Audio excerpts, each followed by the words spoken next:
Hello, hello, hello, everyone. Happy Wednesday to you. Sometimes we call it Hump Day. Welcome to another episode of Naked with Dr. Money. I am Dr. Stephanie Ardrey, known as Dr. Money. Naked with Dr. Money is my journey as a CEO of a global wellness organization, ZenoVerse Wellness Group, and 420 Wellness Jamaica, where we address mind, body, and soul wellness, holistic wellness. And so, Naked with Dr. Money is a little bit of a peek behind the curtain, if you will, on how I manage my mind, body, and soul while encouraging the delivery of solutions for mind, body, and soul for our members and our guests at our various resorts and retreats. So each week, I've decided to invite a guest and be able to have a conversation with that guest. Again, I'm involved with these people in some way, some form, which I usually, reveal during the conversation. But today, I wanted to begin by really sitting in a space and acknowledging some work that I have done and that I continue to do. And that work is around mindset. So last year, after four prior attempts, I successfully completed the year-long journey through A Course in Miracles. And A Course in Miracles is just that. It's a 365-day journey of mind exercises and perspective altering so that you can broaden your understanding, and more importantly, so that you can begin to build the muscles, the mental muscles that are necessary. I've shared with many that of all the areas that we work to build and develop, mindset is probably the most challenging.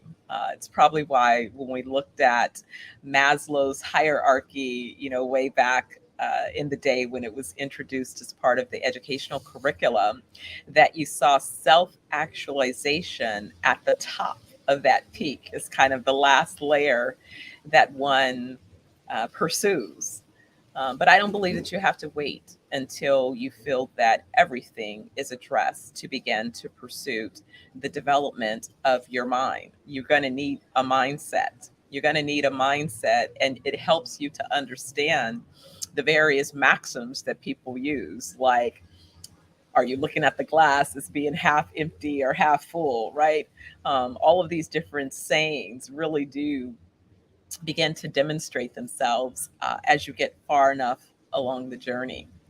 But anyway, in creating and going through the course, once I completed, I knew that the reason that my journey last year was essential is because I was laying the foundation for what would become a continual journey. And so I've already begun again my second trek through A Course in Miracles. And what I decided to do is, I am a journaler. I love to journal, and I think journals are valuable. But I found this very beautiful gratitude journal that I thought would really be useful as I document some of the notes and lessons, some of those ahas along the way.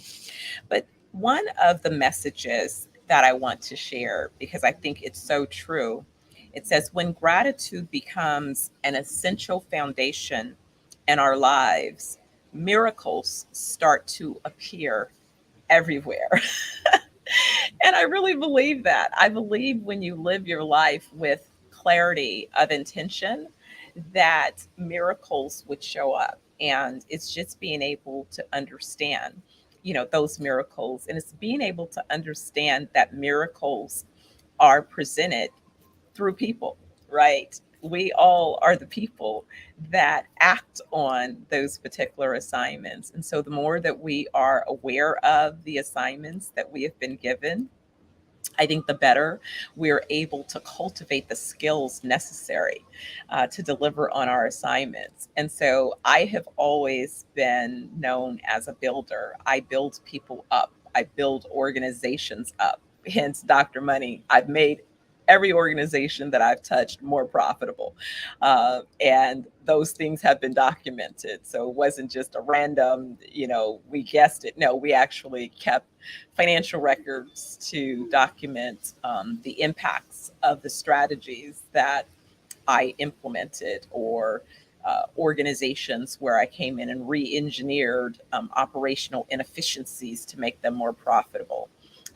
Oftentimes, while tasked with really a different assignment, it's just, sort of something in my nature. But anyway, along this journey, as some of you noticed over the last couple of years, I have been in Jamaica, spending a lot of time in Jamaica, London as well, but Jamaica mostly, to build out the wellness organization, and also to use myself as a bit of the example of what it is we are cultivating. And so it was while I was in Treasure Beach, at our Treasure Beach location. Oh, I'm coming to you live today from Ochi, Ocherias, which is where I am this week. But I was in Treasure Beach, and I had mentioned that I was going to be working on a project. And so someone suggested that I put up a Tinder profile. And I thought, well, I'm not really sure that I really want to meet someone per se, but I don't know because I don't know what's on Tinder. So, my guest today is the person, one of the persons that I met on my Tinder profile. And we decided to take our conversation off Tinder. And as a result of that, we've not only developed a friendship, but some business relationship and opportunities. And I'm excited to share the conversation with Pascal and I, because, who knew, right? I guess that's a new story, right? Go to Tinder and you may find somebody that you want to do business with. Doesn't necessarily have to turn into a date. So, with that, I'm going to bring Pascal into the conversation. Hey, Pascal. Hello, good afternoon, Stephanie. How are you doing? I'm good. How are you? Yes, I'm good. I'm good. I'm good. Was listening to your intro, of course. So, what do you think about that? My Tinder date Yes, that I took yes. offline? You know, where Tinder, where you can find your loved one or you can find a business partner. But in that Exactly. case, it turned out interesting. There's a lot of, as you talk about circumstances and all those stuff. So there was a lot of signal and messages too for me in that process. So that's what has made it very interesting for me as well. So let's back up. And before we go into how we connected, why don't you say a little bit about who you are and the organization that you're heading? No problem. Let me go for it. My background is in industrial engineering, but I've worked in software engineering and I've worked as a data analyst.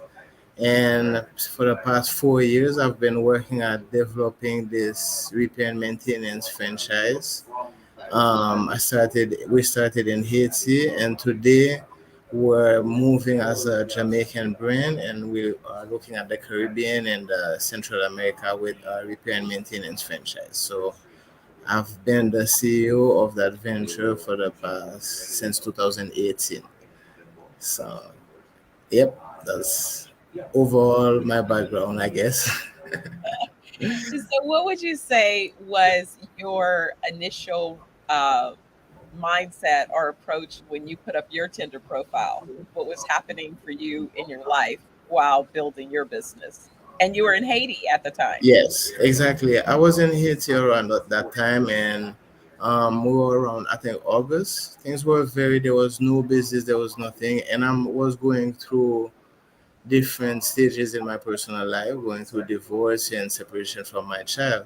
So to me, it was a way to have conversation because there was no way I was going out to meet nobody, but it was another way for me to socialize, you know. Um, it was also a social experiment for me, but my priority was to be able to meet somebody smart, somebody like that I could have some like interesting conversation with. And I think that that was my intention as well. I found Mhm. myself to be a little bit intimidated by the whole idea of online Yeah. dating. So it was, real risky. I didn't know, if I did a good profile or not. I just Mhm. kind of, I almost talked myself out of it multiple times. So then I finally just said, just do it. Don't Yeah. even think about it. Just do it. And then I was Mhm. surprised at how many responses, like I couldn't keep up. I could Mhm. I was not expecting all of that. Yeah. And then, of course, because people are all over, Mhm. it was like someone in a different parish, and they're asking me about the parish, and then they're not quite understanding. So why are you exactly in Treasure Beach, and why aren't you Mhm. going anyplace? And it's like I Mhm. wasn't quite driving as I am this time around. Okay. So it was also nice to have an opportunity, to connect with someone, and Mhm. just what I found interesting in our initial communication. I remember after you had exchanged a few messages, a little bit about your background, and I remember I Mhm. was thinking I had this NFT project. Yes. I remember debating. I was like, okay, do Mhm. I ask him if we could Mhm. talk about Yeah. this Yeah. project or not? And then I was like, can I ask you a question? And you're like, sure, Mhm. like kind of business related. And you're like, fine. And I was like, oh, great. And it was seems like that was really what opened up our possibility of, transitioning off of the platform and then Exactly. engaging. And I think fast forward, look at where we are now. I mean, Exactly.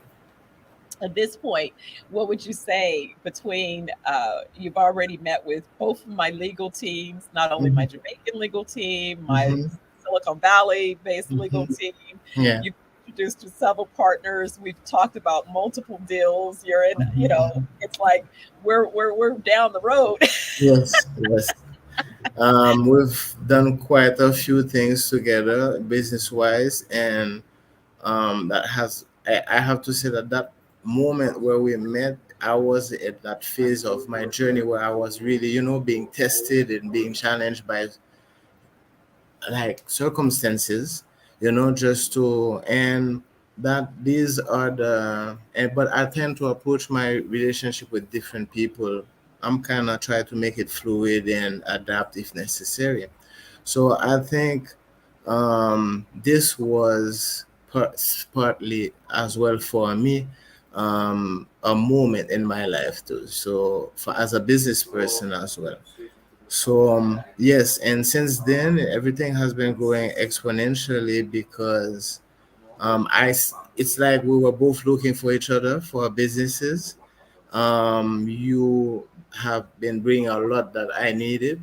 And I think the same time you approach me and say, would you mind talking? And me too, I had a few things that came up when you shared your background with me, and I did some research on my side. Oh So my goodness, are you telling me that you found information about me on Google? You could research me. it wasn't So easy, but recently, I needed I to was know. told recently that, who am I, I right? needed to know if you were not catfishing me or something. I had to check. I had to do some my due diligence.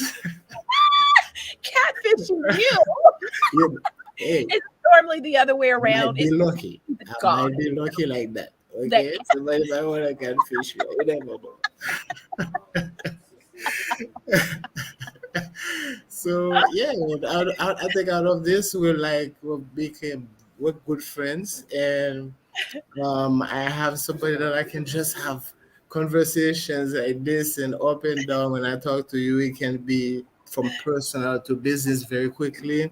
And I think that has made this encounter really like it was meant to be in a sense. well, Go you know ahead. what it is it's Yeah. really it's true because when you are solo CEO founder Mm-hmm. launching a company, Mm-hmm. everything is on your shoulders. Yep. And you have to have kind of a safe space where Mm-hmm. you can discuss, and you can't necessarily discuss all of the high level thoughts with even all of your initial team, especially True. if it is that they're not going to occupy the C Yeah. suite. Mm-hmm. Mm-hmm. There is some difference in Yes. layers, and you want to respect those differences initially, Mm-hmm. because otherwise they can become a little bit problematic, Yeah. as the organization grows and expand. And what I found myself in a situation where initially I was working with a co-founder, Mm-hmm. but really found that my co-founder was not doing anything to be a co-founder, Mm-hmm. besides maybe only Mm-hmm. on paper, and so Yes. I Been there. found myself um, alone on the Mm-hmm. journey, coupled with the fact that I'm in a foreign country. I'm not Mm-hmm. Jamaican. And so to be building a business in a foreign country where Mm-hmm. you don't speak the language truly, Yeah. you don't even driving around. I Mm-hmm. wasn't necessarily comfortable driving around, and Mm-hmm. so I just really felt abandoned sometimes along Mm-hmm. the Mm-hmm. journey. And I think that that's when I finally said, "Well, yeah, if I can just speak to somebody else." And Mm-hmm. as you've learned, I'm one that often creates masterminds, for that reason. Mm-hmm. Especially, I like to hold space for high level CEOs, Mm-hmm. entrepreneurs that are creating companies that they hope to scale and grow. I think Mm-hmm. that's a unique area that I know how to occupy pretty well. But Mm-hmm. at the same time, you need that space for yourself. And so Yes. that's what I was feeling, as I was feeling a little bit depleted. Mm-hmm. Um, I'd been holding space for everyone else, Mm-hmm. and I was in the midst of law school. And Sure. so, law school and the grind that I was maintaining with run my business in the US, work on the business in Jamaica, and then Mm-hmm. put in, 60 to 70 hours towards my studies each week. It was daunting. It Yeah. was daunting. Same. And so you were a much needed relief, just a safe space to begin a conversation that, Likewise, likewise. And as it's one thing about being able to share it with somebody, but being able to have somebody that can uplift you. yeah, Listening is one thing, but being able to uplift you and help you find a way, because oftentimes when you're sharing, it's because you're trying to get like the idea to get you out of a situation. So having somebody that listens is nice, but having somebody that can help you find a solution as well is even better, definitely. absolutely, absolutely. Well, I'm so excited that, our Tinder connection turned into, you know, who Yeah. knows what, right? Because in the beginning, I always say, when you meet someone new, you never know if it's a Mm-hmm. reason, it's a season, or a lifetime. So I Yeah. never try to define that. I just attempt to, do my best to add value to the Mm-hmm. to the space. And Yes. as long as that value is still being added and reciprocated and or appreciated, however it's manifesting in a positive way in the space, then that's motivation to continue, right? Until it is you receive some other signal or sign that it's time to separate, your respective journeys and go on down your path, right? Yeah. Sorry, Yeah. I got cut for probably 5 seconds. Not Yeah, sure. it looks like it was a little bit of a freeze. I'm Yeah. amazed so far. It's always touch and go. Yes. Touch and go with Yes. tech. But yeah, so definitely holding the space. And how do you feel at this point when you see what we've talked about, some of our business opportunities, not Mm-hmm. only the things that we've talked about here in Jamaica, but Mm-hmm. we have new projects and opportunities in the US that we're going to Mm-hmm. be pursuing pretty rapidly. We're Yeah. already started pursuing. Mm-hmm. Um, I'm very excited about it, of course. And the thing is that I'm the type of person who likes staying focused. I have the excitement that I'm trying like to pour some water on it, like so it's like not yet kind of thing. But because I'm very hard on myself as well, you know. And I think that I'm not expecting this to be an easy journey because as I say, we're both building a companies, multi-billion dollar companies. So the focus has to be there, making sure that the energy, the time that you're putting in, whoever you're talking to, that's the thing. We're not talking about discriminating your time and or your conversations, because otherwise probably if we were both set on something from Tinder, we would not be where we both are today. Probably we would have had some different conversations or whatever.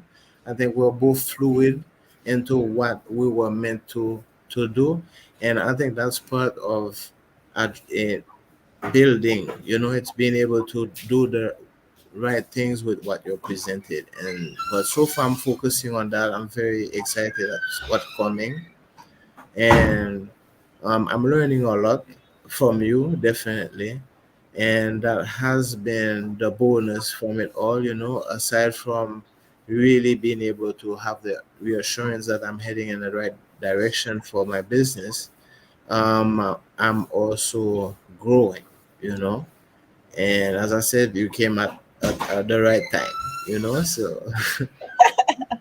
Well, I'm excited, and I'm growing and learning things from you as well. I'm excited about, just where we find space to collaborate. And I think Hmm. it's also too, it's really kind of that people sometimes forget that at my core, I'm a math science whiz. Hmm. Hmm. So when we talk about things like industrial engineering, Hmm. as soon as I saw your profile, I was like, okay, this guy can relate to me. Like I can Yeah. relate to him. It's It'll be easy for me to we just have conversation. Yeah, how's your son? What business exact. this like numbers?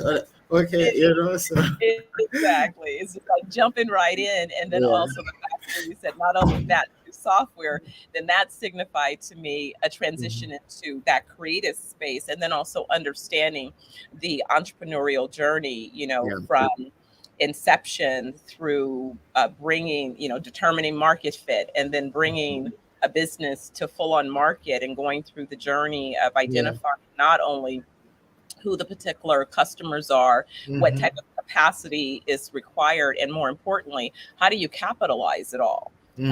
Especially when you talk about what we're talking about, Hmm.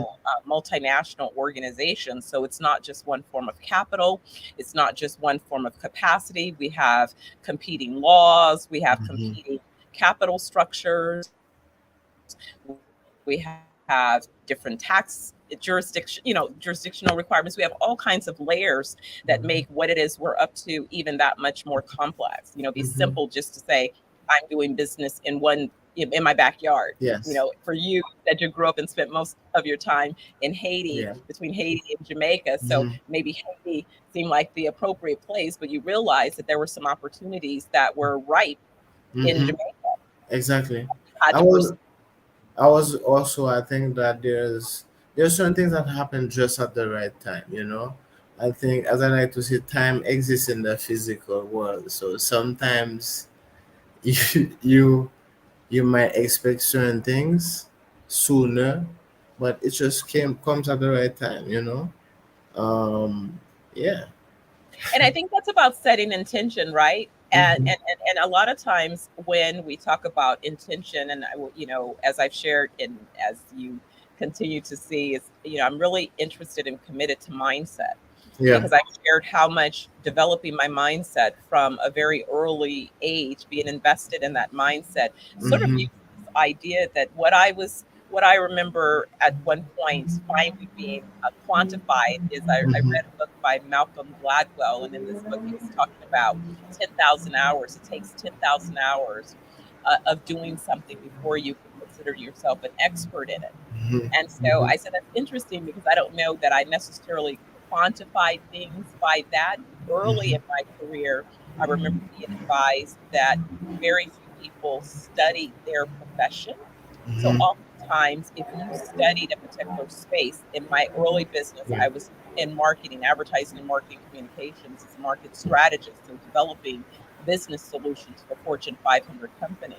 But what I noticed is I studied other marketing experts and gurus and all of those things because I wanted to understand their perspectives and how those perspectives either compared or contrasted with my perspectives. Hmm. And what I ended up finding out was, I think at that time it was like, if you read more than 10 books in a given year on a topic, you basically are the expert, because very Hmm. few people would commit to reading 10 books in their area. And I'm thinking, how could that be? Because I'm like, I have those books for my area, but I also have probably another 10, 15 books that are just about mindset.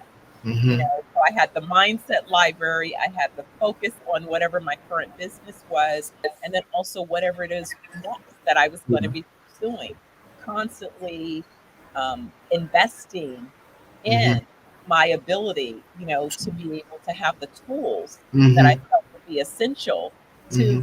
basically do what it is I'm doing right at this moment. And so Yeah, it's been a long journey of commitments, and definitely. to be able to share that, right?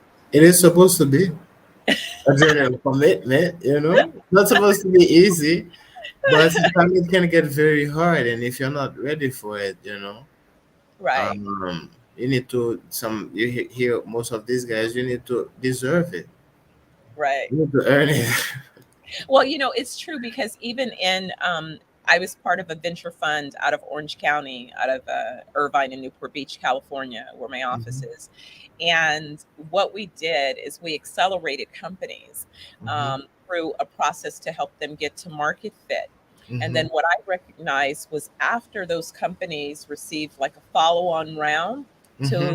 launch, that there still were gaps between their ability to fully execute those plans and kind of Hmm. get quantifiable revenue targets. Hmm. So I developed my model for international venture labs. We call it Hmm. IVET labs for short, but that's my accelerator model. Hmm. Hmm. And in that model, what it did was I do an assessment of an organization on where they are at that moment and Hmm. looking at their capital, their customers, their capacity, and then sort of reverse engineered, if you will, what it would take for them to get from where they are at that moment to their first Hmm. million in revenues, at least top line, because really the reason that I targeted the first million is over the years of experience with startup entrepreneurs in Okay. particular, I learned that that is a mindset break. Hmm.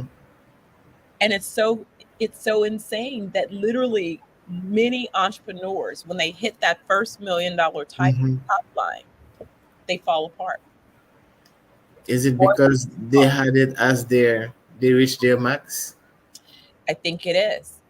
I Yeah. think it is. And I think that, and that's the reason that mindset work is so important because a Hmm. lot of times people intend things, but then they self sabotage because Hmm. they haven't done the work. A Yeah. lot of times you want the rewards. I see people that Hmm. all the time, they think leadership means that I'm standing in front. Hmm. No, the best leaders understand the concept of Yeah. followers, being a Yeah. follower. It's not about standing in the front, and Hmm. also being able to offer leadership from behind. Yeah. There have been several organizations just Hmm. because of the industries that I pursued, where I Hmm. was definitely the first woman, and definitely woman of color, and the young, I was all of those things in those Hmm. environments. So it wasn't necessarily that I was greeted with open arms. I was Hmm. there because I was delivering financial outcomes, frankly, Yeah. which I know for sure that if I Hmm. wasn't delivering those financial outcomes, which was Yeah. why it was important to measure them, Hmm. that my tenure would be limited, in these Hmm. organizations, just because I was such an anomaly, Hmm. And so what I had to always do for myself was to work on ways to be confident, Hmm. to have the courage sometimes to get up and go to work the next day. I remember when I left advertising and started my career in real estate development, and Hmm. the guys would, they would try to change what they would say in terms of the vocabulary around Hmm. how they described a project almost on purpose just to Hmm. confuse me. But it was okay because I took Okay. notes.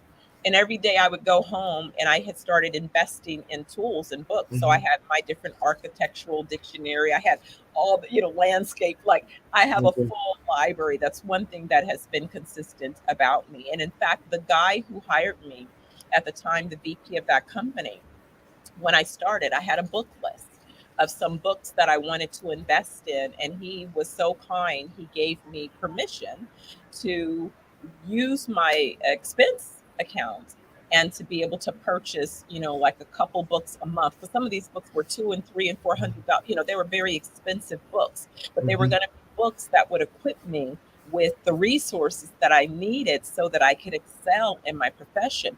And then Hmm. also where there were certificate courses that were offered by different universities on particular, type of trainings that again Hmm. would help me gain more skills. I was able to utilize my expense account to take those classes. So I took it upon myself to continually sow into myself so that I could hit a certain point of where I could say, I understand this. And not only do Mhm. I understand it, I can definitely hold myself out as an expert in this Mhm. particular space. I've Mhm. mastered, but it's also my desire to continually grow and develop. The Mhm. organization that I'm creating is about learning, Yeah. continual evolution, Yeah. right? We'll always be learning. Yeah. There's always That's what it is. That's what it is. You know, that's what it is. absolutely, absolutely. So, just kind of give us, before we conclude our conversation, what are some of the things that we should be looking forward to about your organization? I know you're in the B2B Mhm. space. Mhm. You're looking to support not only organizations and governments, but around maintenance, and then even talking about, just briefly, our idea about how some of these things are capitalized. But you can pick what you want to discuss. You don't have to Mhm. you don't have to follow that prompt exactly, but just kind of what's some last thoughts about where you think you are and what we should expect next. Um, One of the things that I would say would be interesting at this point for us is how we're redefining how franchising systems operate and distribute reward. And I think that's in the background of stuff that we're focusing on and that we're very proud of having that impact. We're looking at having an impact there on our environment. So this is something that putting a lot of attention to. Um, yeah, and that's what I can say right now. Um, How should someone reach you if anyone's interested in following up and learning more? you can reach out via email with Pascal Sharp at proservicemobile.ht. That's my personal email. But for with the company, so that's one way, and can reach out on the company page as well for now if you want to have some information at proservicemobile.ht for now. Yeah. Fantastic. Well, Pascal, thank you so much for being my guest Thank you today for having me. and going along with the Yes. Thank you. with the I guess whole that's a date. I guess gender. that's a date. That was a date. It was a date, and I enjoyed it. I enjoyed it. Yes. So I'm sure we'll catch up again. We'll keep Hmm. letting folks know how our journey continues, and Definitely. I will see you soon. I'll see you soon too. Thank you. All right. Well, everyone, I want to thank you again for joining me for another segment of Naked with Dr. Money. I'll be back next Wednesday at noon Pacific time with another guest. I'll have to tease that guest as well, but I'm happy that you're tuning in, and send me a message. Let me know what you like. Let me know if there's some topics that you think are interesting that you'd like me to address. And I will see you next time. Take care.